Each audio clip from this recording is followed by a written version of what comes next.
Happy Pride. Give it up for Pride. Give it up for being gay. All the things.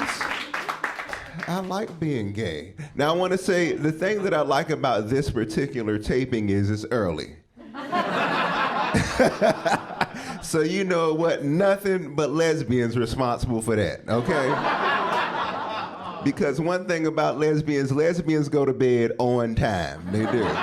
They go to bed on time. You call and you ask them, hey, you want to hang out after 6? They're like, after 6? I gotta feed my cats. Then we're gonna read a book and go to bed. I do the gay cruises. I perform on gay cruises. So there's this one cruise that I get on, 1,500 gay men. That's a lot of gay men. And 5 lesbians.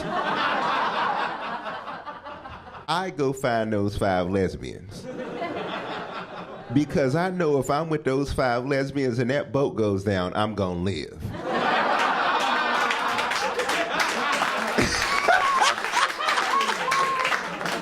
I do. I look for the lesbians. Because, see, this is the thing. We forget that we still gotta live. When you get on there, you know, they're handing out the cocktails and stuff. The gay guy's like, oh my God, these are so strong. The lesbians are like, all right, we need to find the map. Because we need to know where these life rafts are. I'm with the lesbians, I am. I am happy that we can be out now, right? Because I'm a lot older than I look. Y'all can't tell because the black don't crack, but I'm old. Okay, you can't tell, but I'm 65. I am holding it together with coconut oil and Jesus. I am. Now, I'm going to say this. I am happy we can be out, we can be proud, but I am jealous of the new gays. I'm jealous of the new gays because when I was coming up, you had to know how to fight. These new gays come out on Twitter crying. They cry and they get a TV show. I'm jealous. I am jealous. Lil Nas X, I'm jealous of him in the most loving way. Because y'all remember when he came out? Y'all remember that? First of all, it was genius because he did that country music song, Old Town Road. Then he did Montero. That went diamond. Have you ever, Mariah Carey didn't even go diamond. That's gay. After that, he got Instagram followers. Oprah invited him to lunch. The Obama sent him one of those little fruit arrangements with the pineapples and stuff. And he got a Visa endorsement deal. When I came out, all I got was prayer. And I still owe Visa some money.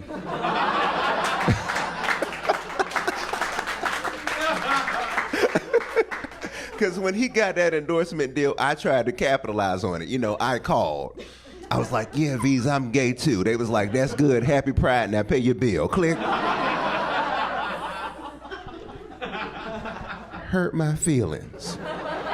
So I've been doing this now for 21 years.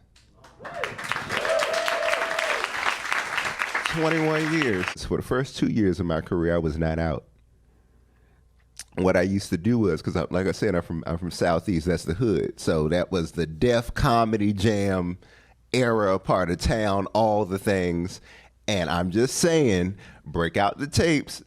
They talk about women on Def Comedy Jam, child support, roaches, and weed.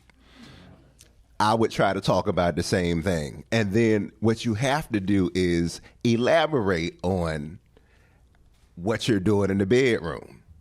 I would do that, and that's when the audience would be like,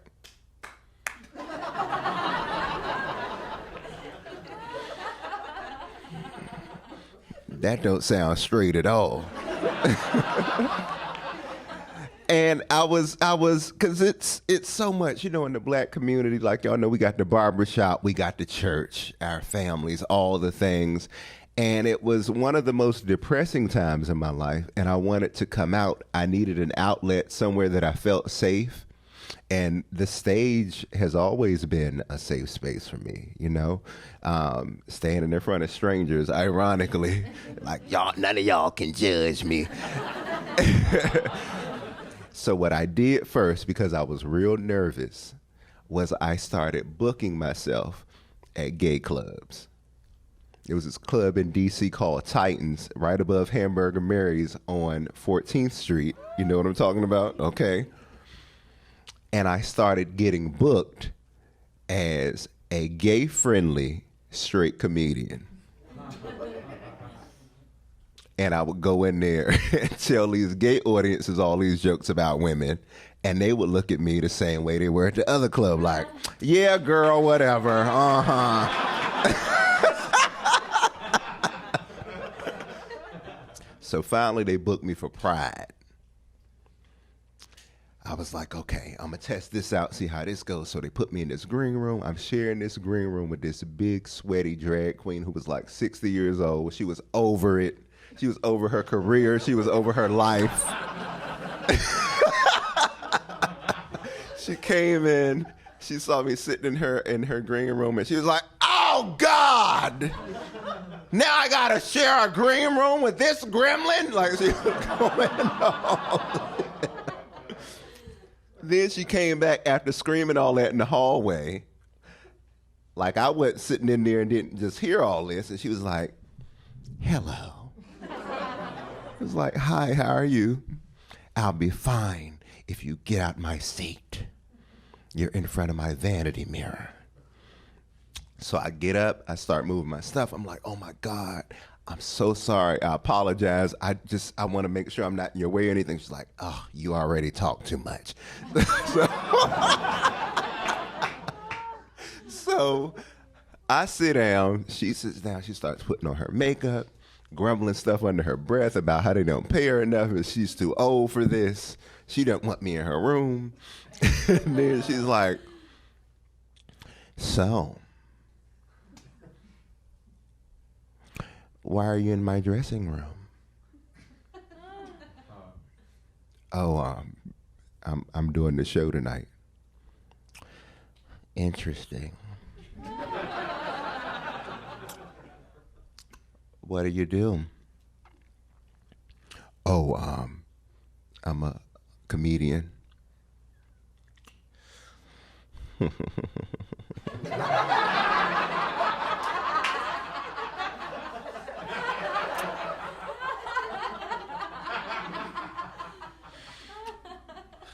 That's funny.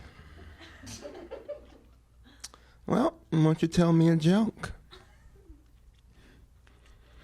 And back then it was something real corny like, what would you call a couch potatoes kids? Uh-oh. Tater tots.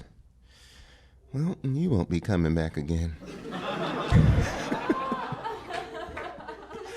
So a few seconds pass, then she goes, well, are you gay or are you straight? Oh, straight. If you would have told that joke first, I would have laughed.